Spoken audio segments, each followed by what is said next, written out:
જય સ્વામિનારાયણ। આજે વર્ષનો અત્યંત પવિત્ર અને દિવ્ય દિવસ છે, ગુરુ પૂર્ણિમા।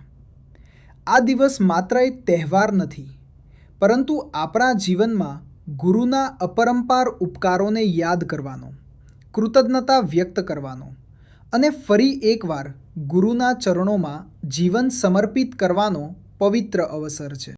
વિચાર કરો, ભગવાને આપણને મનુષ્ય દેહ આપ્યો, સુંદર પરિવાર આપ્યો, સત્સંગ આપ્યો, મંદિર આપ્યું, શાસ્ત્રો આપ્યા, પરંતુ આ બધામાં સૌથી મોટું શું આપ્યું? પ્રાપ્તિ, પ્રગટ ગુરુની પ્રાપ્તિ, ગુણાતીત વર્ષો। કારણ કે ભગવાન સુધી પહોંચવાનો માર્ગ, શાસ્ત્રોની સાચી સમજ અને જીવનનું સાચું લક્ષ્ય, આ બધું ગુરુ જ સમજાવે છે। એક બાળકને ચાલતા આવડતું નથી, માતા તેનો હાથ પકડે છે। વિદ્યાર્થીને જ્ઞાન મેળવવું હોય તો શિક્ષકની જરૂર પડે, દર્દીને સ્વસ્થ થવું હોય તો ડૉક્ટરની જરૂર પડે। એ જ રીતે અનાદિકાળથી માયામાં ભટકતા જીવને પરમાત્મા સુધી પહોંચવું હોય તો પ્રગટ સત્પુરુષના આશ્રયની જરૂર પડે। ભગવાન સ્વામિનારાયણે પોતાના ઉપદેશોમાં ભગવાન અને ભગવાનના એકાંતિક સંતનો મહિમા સમજવાનો ભાર મૂક્યો છે, કારણ કે એવો સત્પુરુષ જ જીવને ભગવાનનો સાચો નિશ્ચય કરાવે છે, જીવનનું લક્ષ્ય સમજાવે છે અને મોક્ષનો માર્ગ જીવંત બનાવે છે। એટલા માટે ગુરુ પરંપરા માત્ર ઐતિહાસિક પરંપરા નથી, આ તો ભગવાને જ સ્થાપેલી કલ્યાણની પરંપરા છે।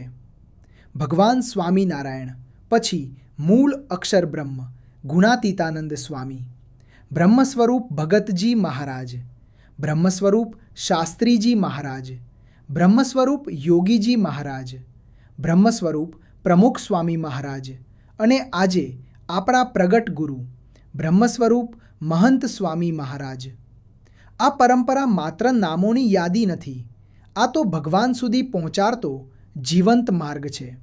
મૂળ અક્ષર બ્રહ્મ ગુણાતીતાનંદ સ્વામીનું સમગ્ર જીવન ગુરુત્વ અને નિર્માણિતાનું આદર્શ હતું। અનેક પ્રસંગોમાં તેમણે પોતાનું મહિમા પ્રગટ કરવાને બદલે સેવા, નમ્રતા અને ભગવાન પ્રત્યેની અખંડ ભક્તિને પ્રથમ સ્થાન આપ્યું। તેમનો જીવન સંદેશ સ્પષ્ટ હતો, પોતાને નહીં ભગવાનને આગળ રાખો, માનને નહીં સેવા અને સત્સંગને મહત્ત્વ આપો। પછી ભગતજી મહારાજે સમગ્ર જીવનમાં અસંખ્ય અપમાનો સહન કર્યા, પરંતુ પોતાના ગુરુ પ્રત્યેનો વિશ્વાસ ક્યારેય છોડ્યો નહીં। દુનિયાએ વિરોધ કર્યો, પણ તેમણે ગુરુના વચનને જ જીવન બનાવી દીધું। તેથી જ તેમના જીવનથી શીખવા મળે છે કે સાચો શિષ્ય પરિસ્થિતિ નથી જોતો, ગુરુની આજ્ઞા જુએ છે। શાસ્ત્રીજી મહારાજે અક્ષર પુરુષોત્તમ ઉપાસનાને સ્થાપવા માટે અગણિત કષ્ટો સહન કર્યા। વિરોધ, તિરસ્કાર અને મુશ્કેલીઓ વચ્ચે પણ તેઓ અડગ રહ્યા। કેમ? કારણ કે તેમને પોતાના ગુરુ અને ભગવાન પર અખંડ વિશ્વાસ હતો। યોગીજી મહારાજ વારંવાર કહેતા કે જો જીવનમાં સુખ જોઈએ તો સંપ, સુહૃદભાવ અને સેવા અપનાવો। તેઓ દરેક હરિભક્તમાં ભગવાનનો અંશ જોતા, કોઈ નાનું કે મોટું નહોતું, સૌને પ્રેમ આપવો, સૌને પ્રોત્સાહન આપવું અને સૌને ભગવાન તરફ જોડવા, એ જ તેમનું જીવન હતું। પ્રમુખ સ્વામી મહારાજનું સમગ્ર જીવન એક જ વાક્યમાં સમાઈ જાય છે, બીજાના સુખમાં આપનું સુખ। આ શબ્દો માત્ર સૂત્ર નહોતા, તેઓએ જીવનભર તેને જીવી બતાવ્યું। લાખો લોકોના જીવનમાં આશા, શાંતિ અને ભગવાનનો આશ્રય આપનાર પ્રમુખ સ્વામી મહારાજે ક્યારેય પોતાનું યશ લીધું નહીં। દરેક સફળતાનો શ્રેય ભગવાન અને ગુરુને જ આપ્યો। અને આજે બ્રહ્મ સ્વરૂપ મહંત સ્વામી મહારાજ સતત આપણને યાદ અપાવે છે, આજ્ઞા, ઉપાસના, સંપ, સુહૃદભાવ, એકતા અને નિર્દોષ બુદ્ધિ। વિચાર કરો, જો દરેક ઘરમાં સંપ હોય, સુહૃદભાવ હોય, એકતા હોય તો કેટલા ઝઘડા સમાપ્ત થઈ જાય? જો દરેક હરિભક્ત નિર્દોષ બુદ્ધિ રાખે તો કેટલું દિવ્ય વાતાવરણ સર્જાય? આ શિક્ષણ આપણને કોણ આપે છે? ગુરુ આપે છે. ગુરુ પૂર્ણિમા એટલે માત્ર ફૂલ ચડાવવાનો દિવસ નથી, માત્ર આરતી કરવાનો દિવસ નથી, માત્ર ગુરુ પૂજન કરીને ઘરે આવી જવાનો દિવસ નથી. ગુરુ પૂર્ણિમા એટલે પોતાના જીવનને ગુરુના ઉપદેશ પ્રમાણે બદલવાનો દિવસ. આજે આપણે પોતાને એક પ્રશ્ન પૂછીએ, મેં ગુરુને રાજી કરવા માટે શું કર્યું? મારી ભક્તિ વધી? મારું ભજન વધ્યું? મારો સ્વભાવ સુધર્યો? મારો ક્રોધ ઓછો થયો? મારો અભાવ અવગુણ છોડ્યો? જો આ પ્રશ્નોના જવાબ શોધીશું તો સાચી ગુરુ પૂર્ણિમા ઉજવાઈ ગણાશે. ભગવાનને સોનું, ચાંદી કે હીરા નથી જોઈતા.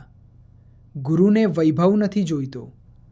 તેમને જોઈએ છે આપણું શુદ્ધ હૃદય, આપણો દ્રઢ નિશ્ચય, આપણી પણી આજ્ઞાપાલન વૃત્તિ અને ભગવાન પ્રત્યેનો અખંડ પ્રેમ.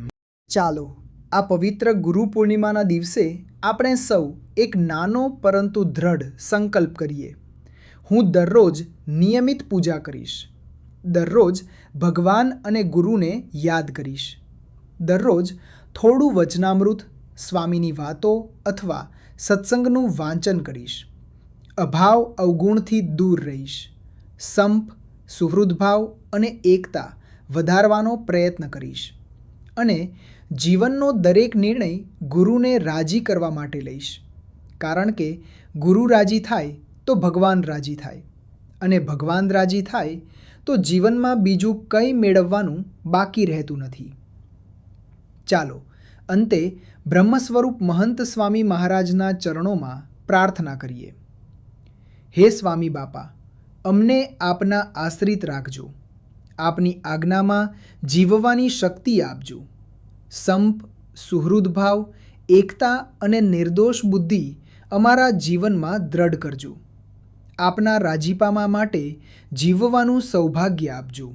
અને અંતે અક્ષરધામમાં ભગવાનના ચરણોમાં સ્થાન આપજો. જય સ્વામિનારાયણ.